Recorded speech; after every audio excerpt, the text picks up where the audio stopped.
Arthur "Artie" Wilson, 42 years old, is a dedicated cattle rancher hailing from rural Queensland. Known for his hardworking nature and unwavering loyalty, Artie is deeply respected by his tight-knit community. He lives by the values instilled in him from a young age, placing family above all else. As the cornerstone of the Wilson household, he is the glue holding his family together. However, the cracks in his marriage are beginning to show, and they grow wider with each passing day. Clara Wilson, Arthur's wife of 15 years, is 38 years old. She is a strikingly beautiful and intelligent woman who works part-time as a nurse at a small-town clinic. Beneath her composed demeanor lies a restless spirit, yearning for excitement and adventure, feeling she has never fully confessed to anyone, not even herself. Clara married Arthur when she was young, and as time wore on, the monotony of rural life began to weigh heavily on her, leaving her feeling trapped in an unchanging routine. James "Jim" Wilson, Arthur's father, is a 65-year-old retired cattleman whose charm and good looks remain undiminished despite his age.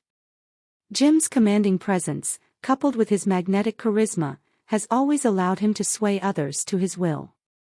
While he outwardly plays the role of a caring family patriarch, his actions are often driven by ego and selfishness. Jim is a man who knows how to pull strings, especially when it comes to his family. When Jim suggested a family trip to Alice Springs, Arthur readily agreed. It had been years since they had taken a break from the relentless grind of ranch life, and the financial burdens were beginning to take their toll on Arthur. Jim, with his impeccable timing, had a knack for stepping in just when the family needed it most. This trip was meant to be a chance to reconnect, a peaceful getaway for Arthur, Clara, and Jim. For weeks, Arthur had sensed a distance growing between him and Clara. He attributed it to the pressures of daily life, the long hours at the ranch, the unpredictable Queensland weather, and the repetitive cycle of outback living. Their marriage had lost its spark, and intimacy had become a distant memory. Arthur wasn't one to push, but he couldn't ignore the growing chasm between them. He hoped that the vast desert skies and tranquil nights would reignite their bond. Early one morning, they set off on their journey in the family's old Land Rover. The sun was low, casting dramatic shadows across the rugged red landscape of Central Australia. Arthur took the wheel, Jim sat in the passenger seat, and Clara occupied the back, staring silently out the window. As always, Jim filled the air with vivid tales from his past, stories of his time running cattle through the outback before age began to slow him down. His deep, commanding voice demanded attention, and even now, Arthur couldn't help but admire his father's storytelling prowess. However, every now and then, Arthur noticed something unsettling: the way Clara smiled at Jim. It wasn't the warm, loving smile she used to give Arthur when they were first in love. This smile was different, subtle, yet enough to send an uneasy chill through him. The first night at the station was quiet. Arthur spent his time tending the fire, staring into the flames and wondering how to bridge the growing gap between him and Clara. Every attempt to talk to her seemed futile, her mind seemed miles away. Meanwhile, Jim was in high spirits, sipping whiskey and cracking jokes as though nothing was amiss. Arthur retired to bed early, but the unease gnawed at him. He tried to push it aside. Jim was his father, and Clara was his wife. Family came first.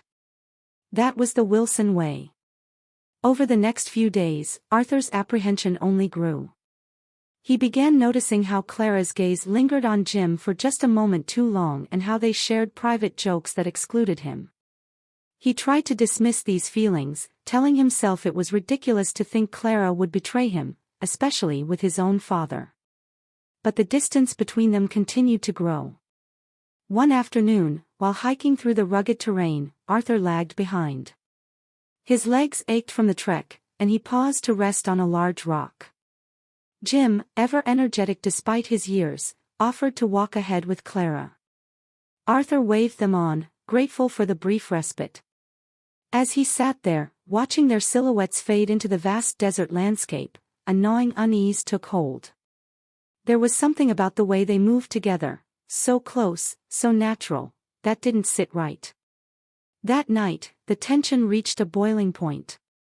After dinner, Clara and Jim sat by the fire, the golden glow accentuating their features in the dim light. Arthur watched them from the cabin, his heart sinking as he saw Clara laughing at one of Jim's jokes. The laughter wasn't just casual, it carried a warmth and familiarity that Arthur hadn't seen directed at him in a long time. It was a laugh that cut through Arthur like a knife, different from the one she used to share with him. He couldn't bear to watch any longer. The uneasy feeling he had carried for days was now impossible to ignore. Arthur stepped outside, intending to join them by the fire for some air. But he froze in his tracks at what he saw. Jim's hand was on Clara's back, his fingers tracing the curve of her waist. Clara leaned in closer, her head resting on his shoulder, her eyes closing in a moment of intimacy Arthur couldn't have imagined in his worst nightmares. It felt as though the ground beneath him had been ripped away. He stood there, frozen, for what felt like an eternity, watching the scene unfold. His heart pounded, and his mind raced with a flood of questions. How long had this been going on? How could they betray him like this? Clara, Arthur's voice cracked when he finally spoke.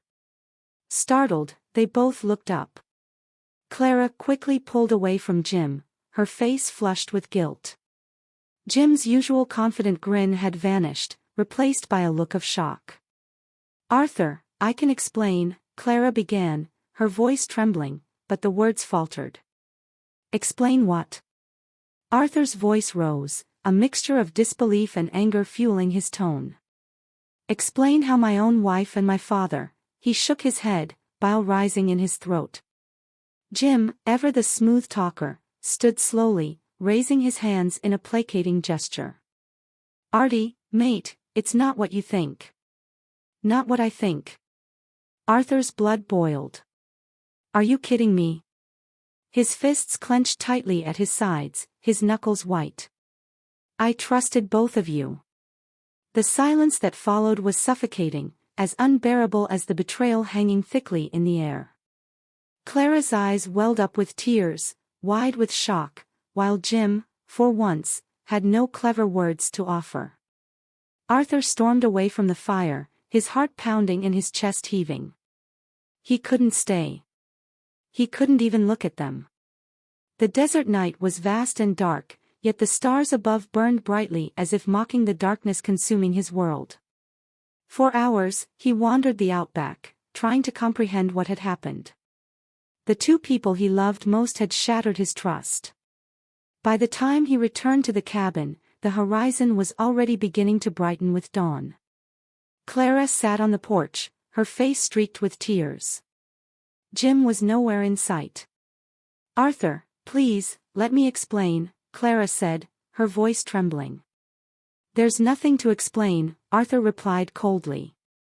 You made your choice. Both of you. Clara stood, her hands shaking. It was a mistake. It didn't mean anything. I don't know what I was thinking. Jim, he was just there, and we were drinking, and it just happened. Arthur shook his head, his heart aching. You don't just happen to cheat on your husband, especially not with his father. Clara's tears fell harder, but Arthur felt no sympathy. Forgiveness had always come naturally to him, but this was unforgivable. I'll pack my things, Arthur said flatly. I'm leaving. Arthur, no. Please, I love you. We can fix this. We can go to counseling, anything. I'll do whatever it takes. How can you say you love me? Arthur's voice broke with pain. If you did, you wouldn't have done this. You've destroyed everything. He walked past her into the cabin, his heart heavy with his decision. Staying was no longer an option, not with Clara and certainly not with Jim. He packed his things quickly, taking only what was necessary, desperate to leave. As Arthur loaded his bags into the Land Rover, Jim finally appeared. Standing at a distance, his face was etched with regret. Artie, I don't expect you to forgive me. I don't deserve it. But I want you to know, I'm sorry. Arthur stared at him for a long moment before shaking his head. You're my father, Jim. You should have protected me, not betrayed me. Without another word, Arthur climbed into the car and drove away, leaving the life he once cherished behind. The vast outback stretched endlessly before him, a reflection of the emptiness he now felt. Months passed as Arthur slowly rebuilt his life. He relocated to a neighboring town, far enough from the ranch to avoid seeing Clara or Jim. The divorce was messy, but Arthur didn't care about the details, he just needed closure. With time, he found peace. He focused on his work, the land, and the friends who had stood by him. Though the betrayal still haunted him, Arthur refused to let it define him. He had been broken but not destroyed. As for Clara and Jim, Arthur never saw them again. He didn't need to, the scars they left behind were reminder enough. Trust, once broken, could never fully mend. Life, however, moves on, and so did Arthur. In the vast Australian outback, amidst the heartache, he discovered his strength. Sometimes, the breaking of bonds is what's needed to rediscover the power of standing alone.